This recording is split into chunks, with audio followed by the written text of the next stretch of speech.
Well, Albert, it's a fine technology, this nuclear fission. The ingenuity of the human mind can be quite incredible, Leonardo. But the stupidity of the human being can be even more incredible, yeah? What makes you say that, Albert, old fellow? Oh, Leonardo.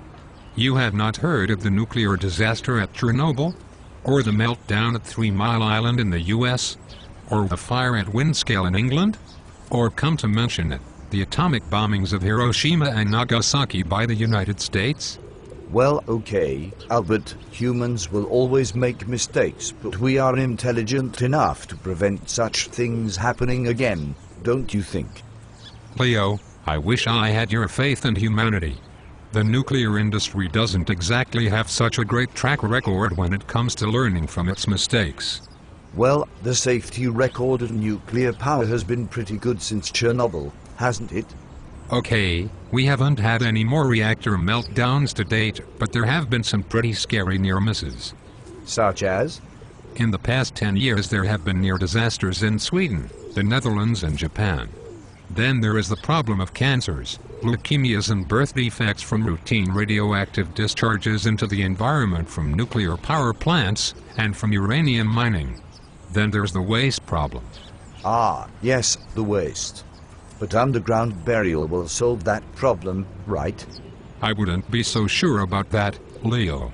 Even after 60 years the best scientific minds have not been able to show a way of preventing the waste from leaking radioactivity, and it will still be deadly many thousands of years from now. Well, in that case, I suppose it would be pretty irresponsible to build any new nuclear reactors before we know what to do with the waste. We can't just leave it for our children and grandchildren to clear up our mess. Right. And on top of that, nuclear power is a way for countries to develop materials for nuclear weapons. By spreading nuclear power technology around the world, we increase the risk of nuclear weapons proliferation and nuclear war. The war after that will be fought with sticks and stones. Ha ha ha. And we'll be rubbing sticks together to keep warm. In spite of the risks, though, we surely need nuclear power to keep the lights on and to prevent climate change, don't we?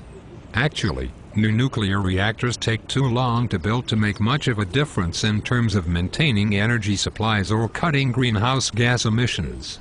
Renewable energy technologies can be up and running much more quickly, with very low carbon emissions and no nuclear waste. Perhaps you're right, Albert. Maybe we should be putting our human ingenuity to use developing renewable technologies to their full potential instead of pouring billions into nuclear.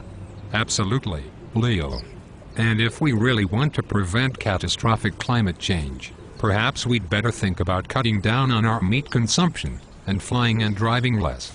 Well, I'm off on my bike then to get a pizza margherita. Ha ha.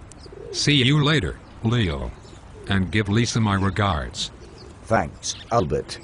And you'll have to explain that relativity business to me again sometime.